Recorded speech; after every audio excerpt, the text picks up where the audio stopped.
Hey guys, Lord Naren White here, the Holy Ghost, the one true God. Back with you with the next video in my Line of God's Daily Diary series. As usual, before I discuss what I have achieved since yesterday's Daily Diary video, I want to go ahead and read you a chapter from the Bible. Today I will be continuing with Genesis chapter 16. Now Sarai, Abram's wife, bore him no children, and she had a handmaid, an Egyptian, whose name was Hagar. And Sarai said unto Abram, Behold now, the Lord hath restrained me from bearing. I pray thee, go in unto my maid. It may be that I may obtain children by her. And Abram hearkened to the voice of Sarai. And Sarai, Abram's wife, took Hagar her maid the Egyptian. And after Abram had dwelt 10 years in the land of Canaan, and gave her to her husband Abram to be his wife. And he went in unto Hagar. My wrong be upon. And she conceived. And when she saw that she had conceived, her mistress was despised in her eyes. And Sarai said unto Abram, My wrong be upon thee. I have given my maid into thy bosom. And when she saw that she had conceived, I was despised in her eyes. The Lord judge between me and thee. And Abram said unto Sarai, Behold, thy maid is in thy hand. Do to her as it pleaseth thee. And when Sarai dealt hardly with her, she fled from her face.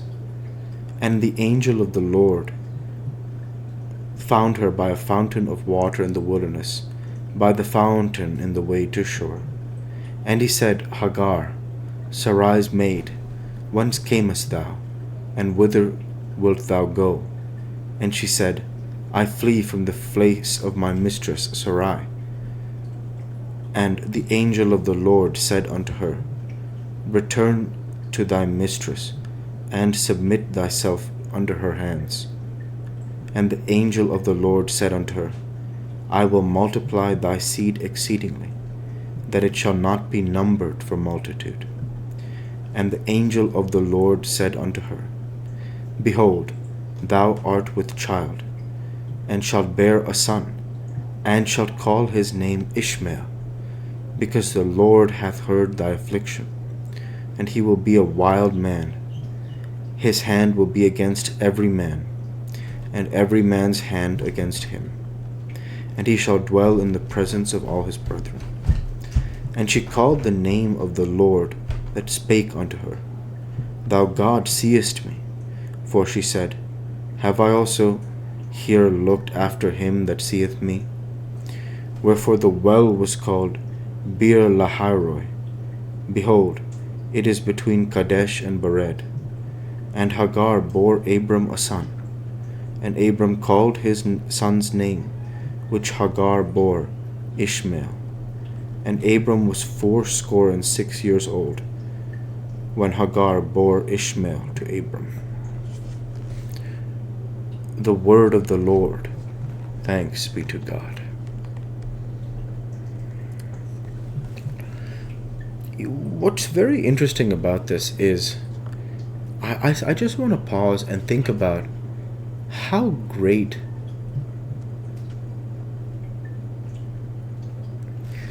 I think two things can be true. I think about how great the story of the Bible is, and I think about how great the church is. Let me go ahead and elaborate. When you think about the story of Abraham, Abraham's story is so well known now that it's like, just to think about, I remember thinking about this and thinking that this is only Genesis 16. This is only page 26 out of like 1340 pages or something. This is only page 26, and already these chapters are some of the most memorable in the history of the Bible. And in this case, a very memorable chapter. A chapter where Sarai, in her sadness of not being able to bear a child, she and Abram take things into their own hands by Sarai asks Abram to marry Hagar and go into her, which Abram does. And Sarai ultimately isn't happy by it. And Hagar, of course, births Ishmael. And I think the passage describing Ishmael is very powerful here. Read this verse once more, Genesis 16:12. And he will be a wild man. His hand will be against every man, and every man's hand against him.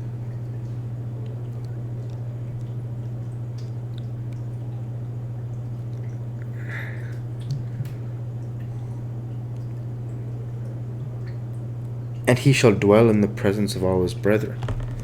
Which is quite an interesting description of Ishmael. I think what I want to focus on is the pivotal portion of this chapter is Sarai's and Abram's decision to take things into their own hands, okay? So we know this. We read this passage here. This is a very important point. Genesis 15, okay? We just talked about this. We get a beautiful verse here. It's the verse I'm thinking here. Yeah, this is the one. Genesis 15:4.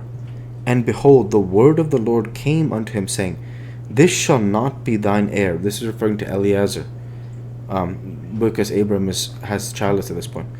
He says, This shall not be thine heir, but he that shall come forth out of thine own bowels shall be thine heir. Okay? And later in Genesis 15, he says, unto Abram, he said unto Abram, Know of a surety. Exactly. That's the idea. So he tells Abram that God tells him he will give him a line. And what does Abram do?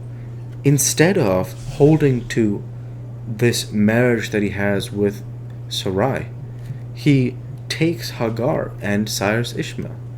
And the idea here is another example in the Bible of when man seeks to do things in his own strength and his own power and his own wisdom instead of God's strength, God's power, and God's wisdom.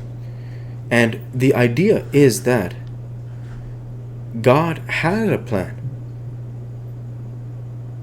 And,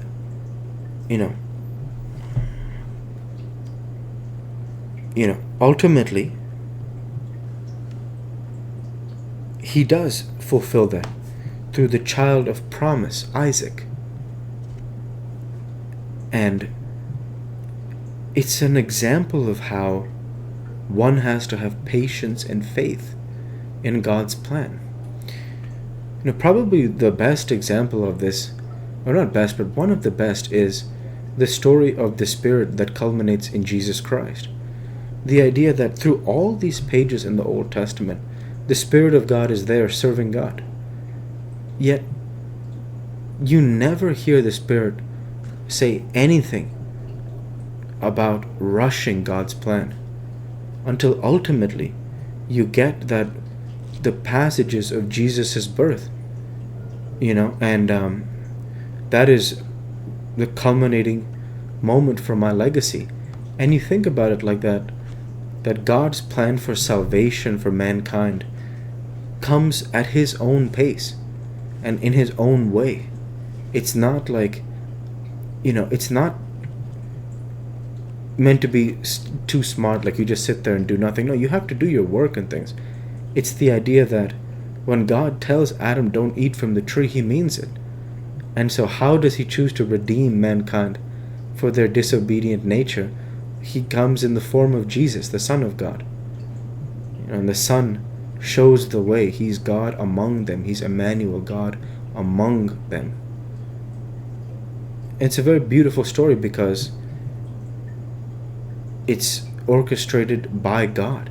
It's led by God, ultimately. And instead of, for example, the contrast being when man takes the story into their own hands in a way where it was not, it is like their own free will, like, for example, Adam eating from the tree.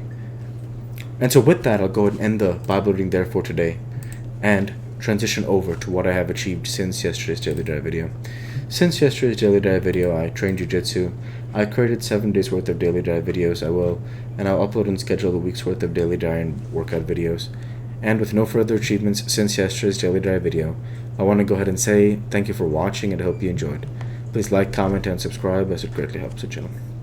Light be with you all. Take care and thanks again.